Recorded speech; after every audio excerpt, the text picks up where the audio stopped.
Salam, hər vaxtınız xeyir olsun əziz müəllimlər. Bugünkü dərsimizdə mən sizə yenə proqrama ən son əlavə olunan mövzulardan təlimdə rəqəmsal vasitələr və süni intellekt mövzusunun izahını təqdim edəcəm. Təbii ki, bizim dövrümüz inkişaf eləyib, süni intellektlərin inkişaf olunduğu bir dövrdə yaşayırıq.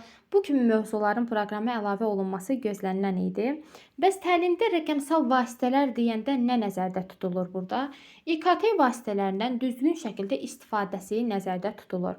Təbii ki, İKT vasitələrindən biz dərs prosesində düzgün, məqsədyönlü şəkildə istifadə ediriksə, bizim dərsimiz şagirdlərimiz üçün daha maraqlı olacaq.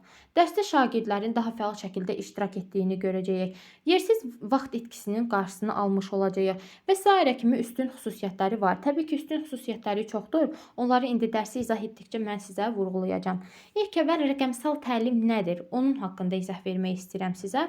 Rəqəmsal təlim tədris prosesində internet və elektron platformalardan istifadədir. Yəni adından da göründüyü kimi rəqəmsal təlim varsa burada internet olmalıdır, elektron platformalar olmalıdır. Və bu zamanda təbii ki, məqsəd interaktivlik yaratmaqdır, yaradıcılıq yaratmaqdır. Düzgün şəkildə şagirdlərimizi operativ qiymətləndirmək, fərdiləşdirmək və vaxtımıza qənaət etmiş oluruq. Hal-hazırda da bilirsiniz ki, bir çox məktəblərdə artıq rəqəmsal təlimə keçid olunub. Kiçik summativlərdir, böyük summativlərdir. Bunların aparılması artıq kompüterlər vasitəsilə elektron formada həyata keçirilir və bu özü də rəqəmsal təlimdir. Belə olduğu halda da təbii ki, müəllimin belə deyim ki, müəllim əməyi biraz yüngülləşmiş olur orada. Yoxsa bir-bir əllə yoxlamalıdır, bal çıxartmalıdır orada.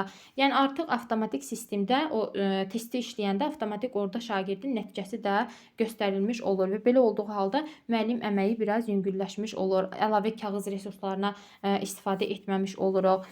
Üstün cəhətləri də çoxdur təbii ki. Və bugünkü dərsimizdə də biz bu süni intellekt proqramlarından Google Classroom-dur, Kahoot-dur, Quizdir, ChatGPT və Canva proqramları haqqında danışacağıq.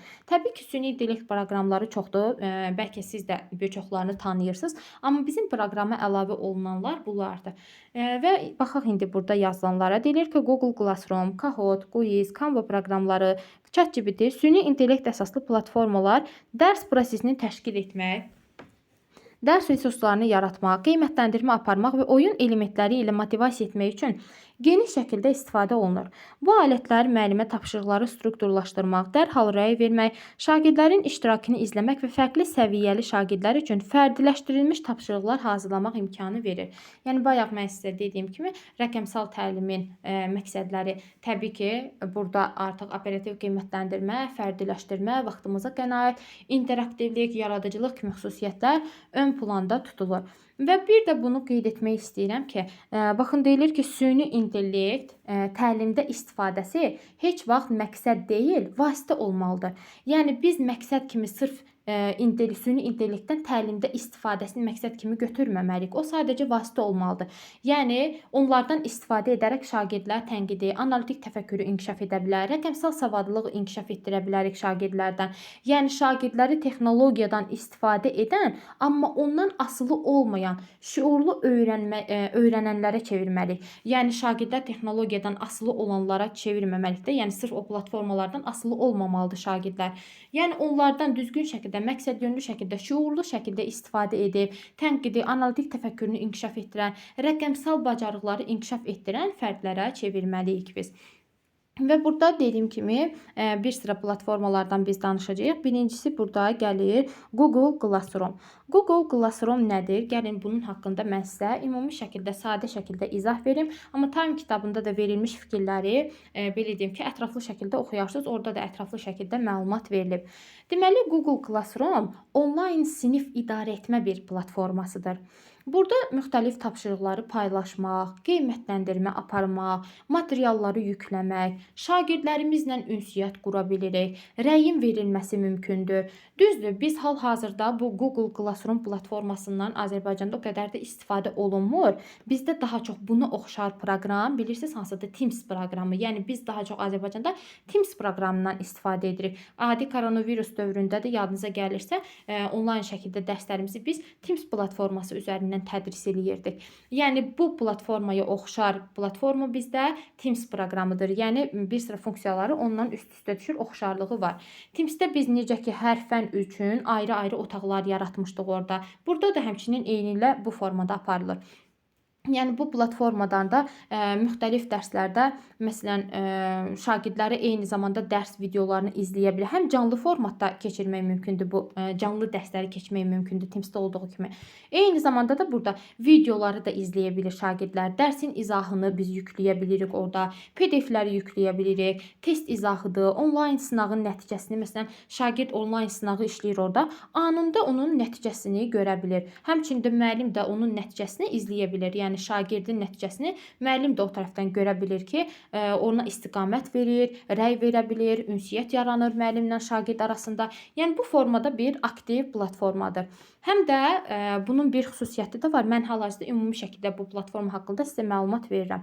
Həm də burada belə bir funksiya da var ki, məsələn, mən tədris ili başa çatanda buradakı dərslərimi arxivləşdirə bilirəm. Məsələn, deyirəm ki, Google Classroom-da bayaqdan sizə dediyim kimi dərslərimi orada yükləyə bilirəm, PDF-lərimi, testlərimi, sınaqlarımı orada yükləyə bilirəm, düzdürmü? Artıq tədris ili bitib, mən artıq o PDF-lərimi, dərslərimi arxivə ata bilirəm.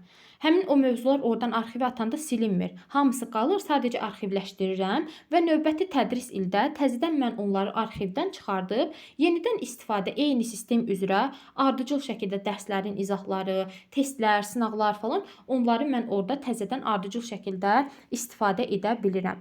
Həmçinin də bu platformada şagirdlər arasında əməkdaşlıq bacarıqları da yaranmış olur. Gəlin də burada verilmiş bir sıra xüsusiyyətləri də mən sizə oxuyum. Deyilir ki, bu platforma şagirdlərin akademik nailiyyətlərini, motivasiyasını, əməkdaşlıq və qarşılıqlı əlaqəsini, həmçinin tədrisin səmərəliliyini artırır. Eyni zamanda müxtəlif tədqiqatlarda müəllimlər Google Classroom-u şagirdlərin aktivliyini izləmək, tapşırıqlar üzərindən müntəzəm rəy vermək və formativ qiymətləndirməni həyata keçirmək baxımından da əlverişli mühit kimi qiymətləndirmişdir.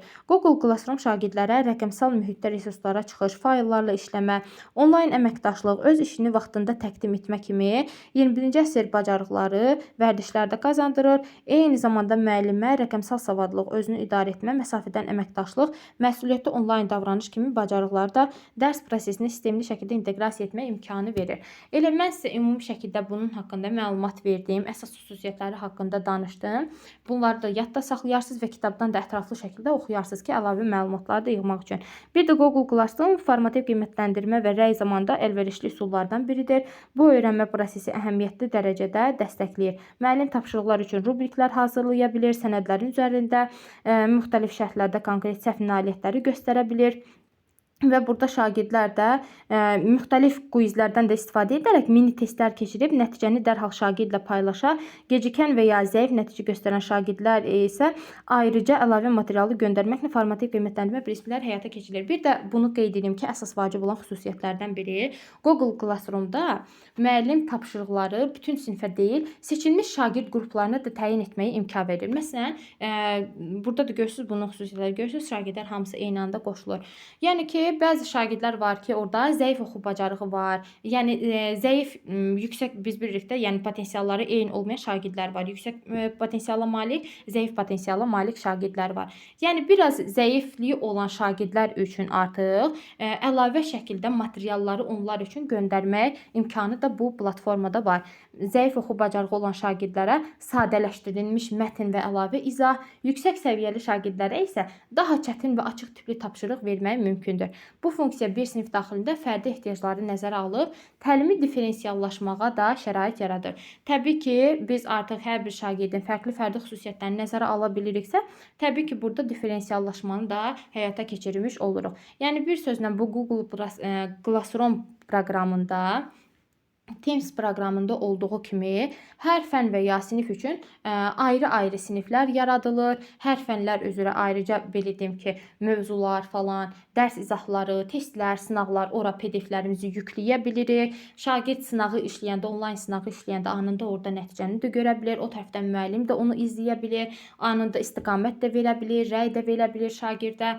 Yəni bu kimi aktiv bir platformadır və dediyim kimi həm də burada hər bir şagirdin səviyyəsi səviyyəsinə uyğun şəkildə zəif şagirdlərə daha rahat tapşırıqlar, sadələşdirilmiş mətnlər, tapşırıqlar əlavə edir müəllim orada. Həmçində yüksək potensiala malik olan şagirdlərə isə daha biraz çətinləşdirilmiş, açıq tipli tapşırıqlar falan onları orada yükləyərək tədrisi diferensiallaşmağa da xidmət edən bir platformadır. İndi isə gələk bizim Kahoot proqramımıza. Kahoot proqramı necə bir proqramdır? Bəlkə də bunları çoxlarını artıq siz tanıyırsınız, bunlar sizə tanışdır. Bəlkə öz dərslərinizdə də istifadə edirsiniz bunlardan, özünüz də testlərdə iştirak edirsiniz. Yəni Kahoot proqramı daha çox informatika müəllimləri bundan istifadə edir. Adi məsələn mən sizə testləri göndərirəmdə, düzdürmü? Google Formsda göndərirəm o testləri. Siz o testləri işləyirsiniz. Ora daxil olanda, o linkə daxil olanda öz adınızı, soyadınızı yazıb girirsiniz. Sonda nəticəniz orada nəticə çıxır. Səhvləri, düzlərə baxa bilirsiniz. Bu Kahoot da onun kimi bir platformadır. Lakin ondan daha maraqlıdır. Yəni Google Formsda sadəcə orada səhv düzü görə bilirsiniz. Sonda da orada nəticəyə baxın. Nəticəyə baxırsınız. Neçə dənə düzünüz oldu, neçə dənə səhviniz oldu. Sonra səhvləri, düzlərə baxa bilirsiniz. Kahoot da ona oxşardır, amma ondan daha maraqlıdır. Daha çox da ibtidai sinif şagirdləri üçün maraqlı olur. Yəni bu biraz oyun, burada daha çox oyun tiplidir və yarışma tiplidir. Oyun tiplidir. Orada testləri işləyəndə reytinq cədvəlinə də girə bilirsiniz. Məsələn, hansı şagird birinci yerə çıxdı, hansı şagird ikinci yerdə oldu. Yəni reytinq cədvəli falan da orada göstərilir. Burada uşaqlar arasında bir növ xoş rəqabət yaranmasını gətirib çıxarır. Əslində bu Kahootu rəqabətə əsaslanan bir belə deyim ki, platforma kimi də düşünə bilərik. Çünki burada oyun əsaslıdır və həmçində reytinq cədvəli də orada göstərilir. İndi deyəcəksiniz ki, müəllim, bəs kurikulumda belə deyim də rəqabətə əsaslanan sinif mühiti yaratmaq olmaz. Təbii ki, yaratmaq olmaz, amma bundan istifadə etmək olar. Amma davamlı olaraq hər dəfə, hər dərs biz istifadə etmək də düzgün deyil, yəni yaxşı hesab olunmur. Çünki hər dəfə istifadə etdikdə təbii ki, uşaqlarda həm oyun yorğunluğu baş vermiş olur. Həm uşaqlar üçün artıq darıxdırıcı olur, həm də onun marağı itmiş olur və həm də daha çox rəqabət formalaşa bilər. Yəni burada artıq sırf xoş rəqabətdən söhbət gedir. Uşaqlar üçün daha maraqlı olur, rəqabət də olsa, yəni biraz maraqlı olur, amma hər dəfə davamlı olaraq bundan istifadə etdikdə artıq şagirdlər arasında daha çox rəqabət formalaşa bilər. Bu da təbii ki, biz bilirik ki, kurikuluma zidd bir xüsusiyyətdir. Və bundan da həmçinin biz formativ qiymətləndirmə aparılması üçün də istifadə edə bilərik. İnteraktiv uşaqlar üçün maraqlı bir platformadır. Həm də uşaqlar üçün burada məsələn lazımlı kompüterlər, planşetlər olmalıdır ki, adam başına, yəni daha doğrusu adam başına olmalıdır ki, uşaqlar artıq girib dərs prosesi zamanı bunlardan istifadə edib, orada testə girib onu yerinə yetirə bilsinlər. Həmçinin Kahootda testi yazan zaman müəllim də prosesi izləyə bilir, nəticələri izləyə bilir. Yəni sistemi idarə edən müəllim olur orada. Müəllim şagirdlərin orada nəticələrini də izləyə bilir. Sistemdən girib onlara baxa bilir. Hamı eyni anda işləyir. Məsələn, uşaqlar deyirəm ki, orada sistemdə sınağa girəndə 30 dəqiqə vaxt var. O vaxtda şagirdlər işləyir. Yəni sonradan onu işləməyə baxmaq yox. Yəni eyni anda 30 dəqiqə vaxt qoyuram. Deyirəm ki, uşaqlar hamı eyni anda qoşulub bu 30 dəqiqə vaxt ərzində işləyin deyə. Yəni oyun əsaslıdır. Şagirdlər arasında rəqabət də yarada bilər bu oyunda. Yəni uşaqlar üçün daha maraqlı olur. Bu oldu nə? Kahoot proqramı. İndi isə kitabda yazılan xüsusiyyətlərə də baxaq. Deyilir ki, Kahoot şagirdlərə internet bağlantısı olan istənilən cihazdan istifadə edərək real vaxt rejimində əyləncəli, interaktiv fəaliyyətlər yaratmağa, oynamağa imkan verən oyun əsaslı bir platformadır. Müəllim əvvəlcədən sual-cavab tipli kiçik oyunlar, quizlər hazırlayır. Sualları ümumi ekranda göstərir. Şagirdlər isə telefon, planşet və kompüterlərdən istifadə edərək PIN-kod vasitəsilə oyuna qoşulurlar. Həmçinin də bu Kahoot proqramına qoşulanda proqrama daxil olan, yəni hər bir uşaq üçün sayt olur orada. Girəndə PIN-kodla daxil olur şagirdlər ora və PIN-kodu yazdıqdan sonra artıq həmin o test olan bölməyə daxil olaraq oradan o testləri işləyə bilirlər. Və Kahoot ənənəvi dərs mühitində qısa müddətdə oyun şousuna bənzər interaktiv formaya çevirən sistem kimi təsvir olunur. Müəllim oyunun aparıcısı rolunda çıxış edir, şagirdlər isə yarışmada biliklərini yoxlayırlar. Bununla yanaşı Kahoot sadəcə əyləncə üçün deyil, formativ qiymətləndirmə vasitəsi kimi də nəzərdə tutulur. Bəli, yəni həmçinin də burada formativ qiymətləndirmə kimi də məsələn dərsin müəyyən müddətində biz bu kahootdan istifadə edərək öz formativ qiymətləndirmə tapşırığını verərək orada formativ qiymətləndirmə kimi də istifadə edə bilərik. Kahootu dərsdə necə tətbiq etməli, onun haqqında da məlumat verilib burada. Yəni burada sadəcə oyun oynamaq kifayət etmir, sualların məzmunu kurikuluma uyğunlaşdırmaq lazımdır. Yəni sırf şagirdləri əyləndirim, oyun oynamaq kimi məqsəd olmamalıdır. Təbii ki, sualların məzmunu kurikulumdan uyğunlaşdırılmış, yəni çətinlik dərəcəsi düzgün seçilməlidir orada tapşırıqlar. Biz bilirik ki, tapşırıqlar hamısı eyni səviyyədə olmamalıdır, düzdürmü? Şagirdlərin səviyyələri çünki eyni deyil sinifdəki. Onların səviyyələrinə uyğun şəkildə asan, orta, çətin, lap çətin. Yəni bu formada kurikulum sisteminə uyğun şəkildə seçilməlidir. Oyun dərsin uyğun mərhələsində olmalıdır. Və burada da bir sıra xüsusiyyətlər verilib. Deyilir ki, məqsədyönlü və təhsil proqramı ilə bağlı istifadə. Yəni sırf əyləncə üçün yox, konkret öyrənmə məqsədi üçün hazırlanmalıdır. Suallar mütləq fəndə keçirilən əsas anlayışları, bacarıqları və standartları yoxlamalıdır. Yalnız maraqlı faktlardan ibarət olmamalıdır. Yəni bir sözlə biz o tapşırıqları da hazırlayırıqsa, sırf əyləncə üçün yox, şagirdləri əyləndirmək üçün yox, yəni dərsimizdə keçirilən fəndə olan anlayışları, bacarıqları əks etdirən suallardan tərtib edərək o sualları orada qoymalıyıq. Formativ qiymətləndirmə və dərhal rəy. Kahoot ən çox formativ qiymətləndirmə üçün də istifadə olunan, belə deyim ki, platformalardan biridir. Oyun elementlərinin balanslı istifadə. Oyun elementlərdən balanslı istifadə elə bayaq da mən sizə dedim ki, hər dəfə biz bu, belə deyim ki, platformadan istifadə ediriksə, artıq uşaqlar burada oyun yorğunluğu baş verəcək. Yəni ki, hər dəfə davamlı olaraq bu platformadan istifadə etməməliyik. Həmçinin də rəqabətə əsaslanan formada yaratmamalıyıq. Deyilir ki, Kahoot dərsə rəqabət və əyləncə qatdığı üçün motivasiyanı artırır, amma hər dərsdə eyni formatda və çox tez-tez istifadə olunarsa, şagirdlərdə rəqabət sinif daxili mühitə mənfi təsir edə bilər. Oyun yorğunluğu baş verə bilər şagirddə və buna görə də biz ondan necə istifadə edəcəyik? Təbii ki, bəzən fərdi şəkildə tapşırığı verə bilərik şagirdə. Bəzən qrup, komanda şəklində oyun təşkil edə bilərik də, orada məsələn qalib gələn falan. Bəzən isə şagirdlərə ev tapşırığı formasında da bu Kahootdan istifadə etmək mümkündür. Deməli, görürsünüz burada həm ev tapşırığı formasında da Kahootu vermək olar, həm fərdi şəkildə tapşırıq, həm də qrup şəklində, komanda şəklində də oyunlar təşkil edə bilərik. Və inklüzivlik və şagird müxtəlifliyi. Təbii ki, burada inklüzivlik, yəni bütün şagirdləri biz nəzərə almalıyıq. Vaxt limitini çox sərt qoymamalıyıq. Sinifdəki inklüziv şagirdlər varsa onları da nəzərə almalıyıq. Sualları sadədən mürəkkəbə doğru sıralamalıyıq. Dil aydın olmalıdır. Sadə seçimdən mürəkkəbə doğru sıralamaq lazımdır. Bu da oldu bizim Kahoot proqramımız. İndi isə gələk o biri platformaya, quiz platformasına. Bu quizlər də sizə məncə tanışdır. Çünki bir çoxlarınız girib Telegramda falan bu testləri işləyirsiniz. Quizlər də adici bayaq mən sizə dedim, Google Forms'da sınaqlar işləyirsiniz. Bax, orada olduğu kimi sualdır, şəkildir, çox seçimli variantlardır, bir seçimli variantlar da qoya bilərik. Yəni hansı testi istəyiriksə, orada o testin izahını da yerləşdirə bilirik. Yəni funksiyaları çoxdur. Quiz də onlayn analitik test platformasıdır. Baxın, burada deyilir ki, quiz oyun əsaslı onlayn test və formativ qiymətləndirmə platformasıdır.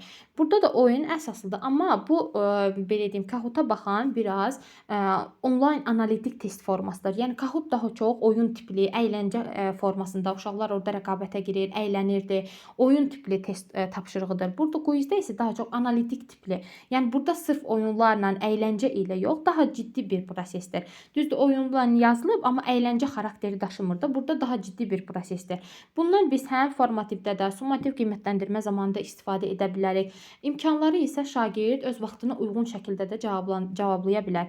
Yəni biz quizlərdən həm canlı dərslərdə, yəni sinif mühitində, sinifdə dərs prosesində şagirdlər kompüter qarşısına keçir, mövzu ilə bağlı formativ qiymətləndirmə tapşırığı kimi artıq başlayırlar həmin quizi işləməyə. Müəyyən bir vaxt verir müəllim və həmin vaxt çərçivəsində artıq şagirdlər onu işləyirlər formativ qiymətləndirmə tapşırığı kimi. Dərs prosesində, canlı dərsdə də mən burada istifadə edə bilərəm. Və yaxud da mən buradan ev tapşırığı formasında da istifadə edərəm. Yəni müəllim bunu ayrıca şagirdlər olan qrupa göndərir və ev tapşırığı kimi də mən bunu şagirdlərə verə bilərəm. Yəni şərt deyil ki, burada ancaq canlı olsun. Uşaqlar öz vaxtlarına, cədvəllərinə uyğun şəkildə də bunları cavablandıra bilər. Yəni ev tapşırığı formasında da mən verə bilərəm. Yəni bu quiz platforması həm sinxron, həm asinxron ola bilər. Amma Kahoot isə əsasən biz deyirik ki, sinxron, yəni canlı dərslərdə daha çox istifadə olunur. Və bu quizdə nəticələr avtomatik şəkildə toplanır, ətraflı şəkildə hesabat verilir. Yəni biz artıq sistemi daxil olanda görürük ki, hansı şagird hansı suala düzgün şəkildə cavab verir və yaxud da səhv cavab verib. Yəni biz artıq onları sistemdə daxil olanda bunları görə bilirik. Müəllim belə deyim ki, burada qiymət, bal hesablamağa, yəni burada müəllim özü balı, qiyməti hesablamağa ehtiyac qalmır. Artıq avtomatik şəkildə orada sistemdə o balları biz görmüş oluruq. Burada da deyilir ki, quizin mahiyyəti ondan ibarətdir ki, ənənəvi test və yoxlama fəaliyyəti rəqəmsal, interaktiv və oyunvari formaya salır. Sual axını, vaxt limiti, xal sistemi, sıralama cədvəlləri və vizual dizayn şagirdlərə oyun təcrübəsi yaradır. Eyni zamanda müəllimə öyrənməni izləmək və formativ qiymətləndirmə aparmaq imkanı verir. Həmçində quiz xüsusilə formativ qiymətləndirmə üçün əlverişlidir. Müəllim həm dərs zamanı, həm də dərsdən sonra şagirdlərin hansı mövzunu nə dərəcədə mənimsədiyini yoxlaya bilir, səhvləri və boşluqları vaxtında görüb, növbəti dərsə ona uyğun planlaşdıra bilir. Yəni müəllim artıq bununla quiz aparmaqla formativ qiymətləndirmə üçün də istifadə olunur. Daha çox anında rəy vermək üçün də istifadə olunur bu quizdən. Yəni dərhal rəy vermək üçün istifadə olunan üsullardan biri də quizlərdir. Yəni formativ qiymətləndirmədə quizlərdən istifadə olunur. Və həmçində müəllim artıq şagirdlərin zəifliklərini falan onları nəticə çıxardaraq, boşluqları vaxtında görüb növbəti dərsi ona uyğun planlaşdırır və həm də ayrı-ayrı şagird, həm də bütün sinif üzrə öyrənmə səviyyəsini izləməyə təkan verən bir platformadır. İndi isə keçək o biri platformaya. Və növbəti bizim platformamız ChatGPT-dir. Təbii ki, bunu tanımayan yoxdur. Məncə hamının sevimlisidir. Artıq ChatGPT həyatımızın bir parçasına çevrilib. Və hər kəs də demək olar ki, hər gün bundan istifadə edir. Yəni bizim üçün artıq doğmalaşıb. Bunu dərd ortağımız eləmişik artıq ChatGPT-ni. Və burada ChatGPT süni intellekt əsaslı bir köməkçidir. Bunun imkanları da təbii ki, ChatGPT-nin müxtəlif testləri hazırlaya bilirik, planları yaza bilirik, situasiyalar qura bilirik, müxtəlif tapşırıqların hazırlaya bilirik, vizual materiallar hazırlamasında və s. kimi belə deyim ki, üstün xüsusiyyətləri var və bundan biz istifadə edirik. Hətta şagirdlər də bu platformalardan daha çox istifadə edir. Bu platformadan araşdırmalar edirlər. Bu üstün cəhətləri olduğu kimi, bunun mənfi cəhətləri də çoxdur. Yəni bir tərəfdən bu mənfi cəhətləri əvvəllər biz hər hansı bir məlumatı tapşıranda biz onu axtarırdıq, araşdırırdıq. Sadəcə bir mənbədən asılı olmurduq da, bir neçə mənbədən araşdırma etməklə onu tapmağa çalışırdıq. Burada isə artıq şagirdlər axtarmır, araşdırmır, birbaşa yəni gedib ChatGPT-dən yazıb sualın, problemin nə olduğunu yəni oradan aydınlaşdırır. Bir sözün hazıra nazir olurlar. Axtarıb araşdırma, təfəkkür falan qalır qıraqda. Şagirdlərin artıq tənqidi təfəkkürü inkişaf etmir, onların təhlil etmə bacarıqları kölgədə qalmış olur. 21-ci əsr bacarıqları kölgədə qalmış olur. Yəni bir sözlə artıq belə deyim, hazır şəkildə hazıra nazir olurlar. Və təbii ki, əvvəllər elə idi ki, şagirdlər nəyisə verəndə, tapşırıq verəndə axtarırlar, araşdırırlar, bir neçə mənbələrdən, gedib kitabxanalardan, müxtəlif kitablardan araşdırmalar edə bilərlər, internetdən araşdırır. Yəni bir mənbədən yox da, bir neçə mənbədən artıq araşdırma etdikləri üçün şagirdlərdə təhlil etmə bacarıqları da inkişaf eləyirdi. Onlarda tənqidi təfəkkürdə, müxtəlif 21-ci əsr bacarıqları da inkişaf etmiş olurdu. İndi isə birbaşa hazıra nazir olduqları üçün o kimi bacarıqlar biraz kölgədə qalmış olur.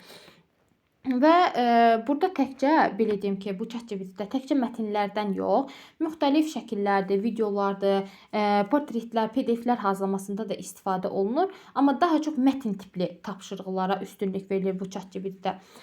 Bunu o biri intellekt tiplərindən fərqləndirən xüsusiyyət nədir bəs? Bunu o biri süni intellektlərdən daha doğrusu fərqləndirən xüsusiyyət odur ki, insan dilində danışmasıdır. Həqiqətən də elədir. Yəni insan nəyisə yazıb soruşanda sanki qarşısında bir insanla danışır da, o tərəfdən bir canlı insan mənə cavab verilmiş kimi danışır. Yeri gələndə yumordan da istifadə edir, gülməli smaliklərdən istifadə edir. Yəni qarşında elə bir canlı bir insanla ünsiyyət qurulmuşsan kimi adam o formada hiss edir. Həmçində bu ChatGPT-dən uşaqlar müxtəlif layihə işi zamanında istifadə edə bilirlər. Yəni hər hansı bir layihə işi tapşırıq vermişiksə, orada həmin o problemi araşdıran zaman gedib ChatGPT-dən axtarırlar, araşdırırlar və oradan məlumatlar əldə edirlər və burada diqqət yetirməli olan bir məqam da ondan ibarətdir ki, yəni bir tapşırıq veririksə, gedib oradan axtardığımızla biz kifayətlənməməliyik. Bəzən olur ki, həqiqətən səhv deyə bilir. Çünki bu süni intellektdir. Yəni %100 biz buna tam şəkildə əmin olmamalıyıq da. Ola bilər ki, bizi səhv yönləndirər, düzgün istiqamətləndirməz. Nəyisə səhv deyə bilər. Adi özünüz də görürsünüz ki, nəyisə səhv testi falan atanda bəzən cavabları düzgün demir. İndi düzdür, ödənişli versiyalar da var. Ödənişli versiyası biraz düzdür, amma hər nə qədər olsa da ödənişli versiyada olsa, testlərin cavablarını konkret bəzi suallarda düzgün demir. Ona görə biz tam şəkildə %100 onu əmin olmamalıyıq. Gedib başqa mənbələrdən də özümüz nə etməliyik? Axtarıb araşdırmalıyıq. Tam onun dediyinə əmin olmamalıyıq. Bəzən insanlar artıq həkim kimi ondan məsləhətlər də alır. Hər hansı bir xəstəliyin diaqnozunu da ondan soruşur. Düzdür, bəzi şeyləri düzgün formatda deyir, amma hər şey yox. Bir də görürsünüz ki, məsələn, bunun cavabını sən düz demədin deyəndə tamamilə haqlısan deyib sözü fırladır başqa tərəfə. Sən dediyin düzdür deyir. Əvvəl başqa bir cavabı deyir, sonra fırladıb deyir ki, hə sən dediyin düzdür. Ona görə nə etmək lazımdır? Tam şəkildə ona əmin olmaq olmaz. Özümüz də artıq başqa mənbələrdən axtarıb araşdıra bilərik. Mən özüm ChatGPT-dən çox Gemini proqramından istifadə edirəm. O proqram da yaxşıdır. Burada yoxdur kitabımızda, amma o platformada yaxşıdır. Sonra bu oldu bizim ChatGPT proqramımız. İndi kitabda verilən, mən sizə ümumi şəkildə əsas vacib olan məqamları bildirdim. Siz kitabdan da ətraflı şəkildə oxuyarsınız. Çünki kitabda söz yığınağı çoxdur. Bunların hamısını oxusaq bizim vaxtımız çox gedər. Amma mən əsas olan, vacib olan xüsusiyyətləri sizə vurğulayıram. Burada da deyilir ki, ChatGPT süni intellektə əsaslanan, insanla söhbət edirmiş kimi təbii dillə başa düşən və cavab verən rəqəmsal bir köməkçidir deyir. Ona internet üzərindən daxil olmaq olur. Çox fərqli işlərdə istifadə oluna bilər. Məlumatı toplamaq, xülasə etmək, esse, məktub, məqalə, mətnlər yazmaq, redaktə etmək, mətnləri bir dildən digərini tərcümə etmək. Hə, bu da var hətta. Yəni hər hansı bir mətni tərcümə elə deyirsən, tərcümə eləyib də göndərir. Və proqramlaşdırma üzrə kod nümunələri hazırlamaq, tədris və layihələr üçün ideyalar toplamaq, hətta müəyyən hallarda şəkillərlə bağlı izah və təhlil vermək də burada qeyd olunur və təqdim edilən təlim materiallarda ChatGPT insanlarla düşünməyi, yazmağa, problemləri həll etməyə kömək edən ağıllı köməkçi kimi izah olunur. Yəni onu bir növ universal məsləhətçi kimi düşünmək olar. Yəni sual verir, hər tərəfli bizə cavab verir. Hər bir belə deyim ki, mövzuda bizə cavabı verdiyi üçün universal bir məsləhətçi deyə bilərik. Amma təbii ki, nə etmək lazımdır? Bayaq da mən sizə dedim, tam şəkildə inanmaq olmaz. Görürsünüz, burada ChatGPT-nin məhdud cəhətləri varmı? Məhdudiyyət baxımından ChatGPT hamını əvəz edən ağırlı varlıq deyil. Səhv edə, mövcud olmayan faktları inandırıcı formada uydura, ona öyrədilən məlumatlardakı qərəzləri və stereotipləri müəyyən dərəcədə əks etdirə bilər. Buna görə də ondan gələn cavablar mütləq dəyişməz həqiqət kimi qəbul olunmamalıdır. Xüsusilə elmi, hüquqi, tibbi və yüksək məsuliyyət tələb edən qərarlarda tənqidi düşüncə, əlavə mənbələrdə yoxlama və etik qaydada istifadə olunmalıdır. Bəli, hətta görürsünüz burada, yəni bayaq mən sizə dediyimi, həkim kimi məsləhətləşən insanlar belə var bundan. Ona görə tam şəkildə ona inanıb güvənmək düzgün bir hal deyil. Bu da oldu bizim ChatGPT-miz. Sonra keçək ən son proqramımız Canva proqramına. Deməli, Canva proqramı, məncə Canva proqramı da bir çoxlarına tanışdır. Bu da çox istifadə olunan proqramlardan biridir və bir çoxumuz bunun haqqında artıq məlumatlıyıq. Ən çox da sosial şəbəkələrdə aktiv olanlar bu proqram haqqında daha yaxşı məlumatlıdır. Və Canva proqramı daha çox qrafik dizayn platformasıdır. Burada dizayn işləri, burada slaydların hazırlaması, müxtəlif təqdimatların hazırlaması, posterlərin hazırlaması, sertifikatlar, afişalar, loqo, sxemlər və s. burada yarada bilərik. Yəni çox elverişli bir proqramdır həqiqətən də. Yüksək keyfiyyətli iş görməyə imkan verir. Müəllimlər də dərs prosesində bundan istifadə edə bilərlər. Həqiqətən çox rahat və yaxşı proqramlardan biridir. Dərs üçün slaydı biz bu proqramdan rahat şəkildə hazırlaya bilərik. Hər hansı bir tədbir üçün afişa lazımdırsa, bu proqramla o afişanı hazırlaya bilərik. Uşaqlar üçün sertifikatlar veririk sinif rəhbəri olaraq. Həmin o sertifikatları bu proqram vasitəsilə vasitəsilə biz hazırlaya bilərik. Hazır şəkildə də orada məsələn müxtəlif dizaynlar olan nümunə formasında təqdim olunur. Onun üzərində də yazıb hazırlaya bilərik və yaxud da tam özümüz sıfırdan da orada işləyib yeni bir şey yarada bilərik, hazırlaya bilərik. ChatGPT-dən fərqi ondan ibarətdir ki, ChatGPT-də biz deyirik ki, daha çox mətn formatında olur da, düzdürmü? Orada hər hansı bir məlumat axtarırıq, mətn formasında bizə təqdim olunur. Canva-da isə mətn yox, əksinə vizual qrafiklər, yəni slaydların hazırlaması, nəyisə hazırlaya bilirik. Özümüz sıfırdan da hazırlayıb nəyisə yarada bilirik. Hazır şablonlar da olur orada. Bayaq dediyim kimi sertifikatların hazırlanmasında.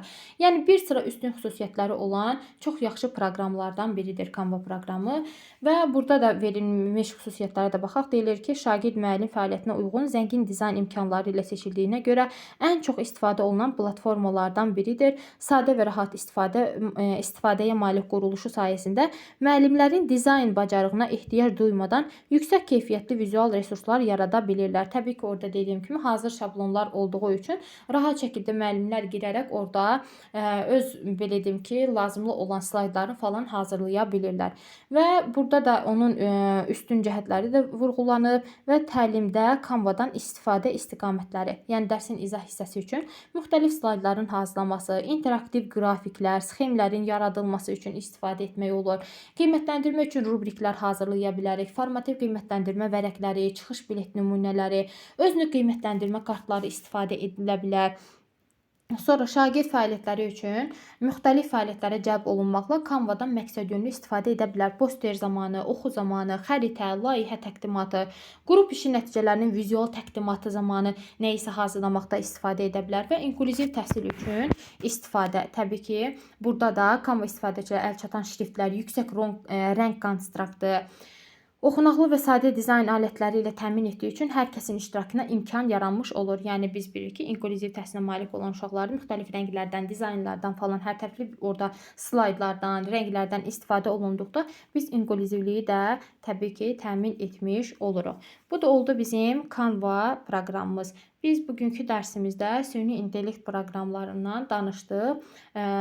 Hansıları danışdıq? Təbii ki, Google Classroom haqqında danışdıq, ChatGPT haqqında danışdıq, Canva proqramı, Quiz proqramı, Kahoot proqramı haqqında danışdıq. İndi ən son olaraq bunların üstün və mənfi cəhətlərini də vurğulayıb yekunlaşdırırıq. Təbii ki, biz dedik ki, rəqəmsal platformalardan istifadə etmək uğurludur, məqsədyönlüdür. Bir var ki, dərsimizi elə-belə yəni keçək. Bir də var ki, müxtəlif dizayn etməklə, bu Canva proqramlarından falan istifadə etməklə slaydlar üzərində dərsimizi tədris edirik. Təbii ki, bu cür dərs şagirdlər üçün daha aydın olur, daha maraqlı olur. Quizdə biz deyirik ki, məsələn, summativlərin hazırlanmasında da biz istifadə edə bilirik. Summativ zamanında biz təbii ki, ancaq bir tapşırıqdan istifadə etmirik. Orada 4 dənə səviyyə olurdu da, düzdürmü? Tapşırıqlar asan, orta, çətin, lap çətin. Yəni hərəsinin də özünə uyğun bala əsaslanmalıdır. O ballarda sualın üzərində qeyd edilir. Şagirdlər də o balları da görə bilirdi. Belə olduğu hallarda da diferensiallaşdıra bilirik təlimi. Yəni şagirdlərin səviyyələrinə uyğun şəkildə tapşırıqları orada hazırlamış oluruq.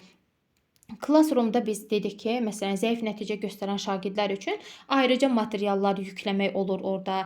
Nəticəsi aşağı olan şagirdlər üçün əlavə tapşırıqlar, daha sadələşdirilmiş mətnlər, daha güclü potensiala malik olan şagirdlər üçün daha biraz çətinləşdirilmiş tapşırıqlar orada yükləyə bilirik. Sonra Kahoot proqramında isə biz deyirik ki, şagirdlər PIN koduna daxil olurdu. Hər kəsin orada öz profili olur və öz kodlarını yazaraq artıq orada belə deyim, oyun tipli testlərə qoşula bilirdilər. Müsbət tərəfləri təbii ki, bu rəqəmsal platformalardan istifadə etməklə diferensiallaşdıra bilirik biz dərsimizi. Fərdiləşdirmə, vaxt itkisinin qarşısının alınmasıdır, interaktivlik yaradırıq. Dərsin şagirdlər üçün daha maraqlı olmasıdır, maraqlı formada təşkil olunur. Uşaqlar daha çox cəlb olunur dərslərə. Sonra onların nailiyyətlərdə yüksəlməsi, nailiyyətlərin artması müşahidə olunur. Uşaqlar arasında əməkdaşlıqdır, ünsiyyətdir, rəy vermək və s. kimi üstün xüsusiyyətləri var. Bəs mənfi tərəfləri nədir? Mənfi tərəfləri Bayaq biz dedik ki, yəni Kahoot proqramından istifadə ediriksə, hər dəfə istifadə olunduqca şagirdlər arasında yəni rəqabət güclənə bilər və yaxud da onun başqa mənfi tərəfi o idi ki, şagirdlərdə oyun yorğunluğu baş verə bilər. Artıq hər dəfə təşkil olunanda davamlı olaraq artıq şagirdlər üçün maraqsız gələ bilər. Həmçində bu platformalarda, məsələn, ChatGPT-lər falan, oradan birbaşa hazır şəkildə şagirdlər məlumatı əldə etdikləri üçün şagirdlərdə biraz tənbəlləşmə baş verir. Onların axtarıb araşdırma xüsusiyyətləri, bacarıqları biraz kölgədə qalır. Yaradıcılıq, yeni ideyalar düşünmə kölgədə qalır. Çünki birbaşa gedib hər hansı bir layihə işi verirsən, yeni ideyaları yaratmaq falan, gedib birbaşa belə deyim, mənbələrdən birbaşa yazıb hazır cavab alırlar. Ona görə o yaradıcılıqda yeni ideyalar, düşünmə biraz kölgədə qalmış olur. Ona görə də şagirdlərdə həm evdə valideyn nəzarəti olmalıdır, məktəbdə də müəllim nəzarəti olmalıdır. Bir də Classroom-un üstün cəhətləri o dedik ki, cəhətlərindən biri evdə valideyn də baxa bilir. Uşaq məsələn hansı fəndən hansı nəticə əldə edib, hansı videoya baxıb, hansı mövzuya baxıb, baxmayıb. Quizdə də həmçinin biz deyirik ki, evə tapşırıq formasında verəndə valideyn də artıq həmin o quizə nəzarət edə bilər, şagirdə nəzarət edə bilər. Yəni bir sözlə bu sosial şəbəkələr zamanı həm də ChatGPT-də dedik ki, şagirdlər hər məsələn axtardığı informasiya inanmamalı idi. Ola bilər ki, o bizi düzgün şəkildə yönləndirməz, düzgün şəkildə istiqamətləndirməz. Ona görə tam şəkildə ona inanmamalıyıq, gedib başqa mənbələrdən də axtarıb araşdırmalıyıq. Bir sözlə şagirdlərdə bu platformalar üzərində də nəzarət olmalıdır. Uşaqlar bu sosial şəbəkələrdən, bu platformalardan asılı hala gəlməməlidir. Yəni məqsədyönlü şəkildə vaxtaşırı biz bu platformalardan istifadə etməliyik. Və təbii ki, biz bugünkü dərsimizi öyrəndik. Biz müəllimlər də bunu sadəcə nəzəri olaraq yox, indi bu proqramları gedib internetdən də araşdıra bilərsiniz, öz telefonunuza yükləyib bunlardan istifadə də edə bilərsiniz. Yəni praktiki olaraq istifadə edin. Dövrün tələbinə uyğunlaşdırmalıyıq. Təbii ki, bunu bir var nəzəri şəkildə öyrənək, bir də var ki, bunu tam şəkildə dərslərimizə uyğunlaşdıraq. Quizlə istifadə edə bilər, Kahootlardan istifadə edək, test tapşırıqları uşaqlar üçün daha maraqlı şəkildə biz dərslərimizi təşkil edə bilərik. Yəni dövrün tələbinə bir müəllim kimi uyğunlaşmağı bacarmalıyıq. Dərsimiz bu qədər. Ümid edirəm başa düşdünüz. Videonu bəyənməyi, yazmağı da unutmayaq. Sağ olun.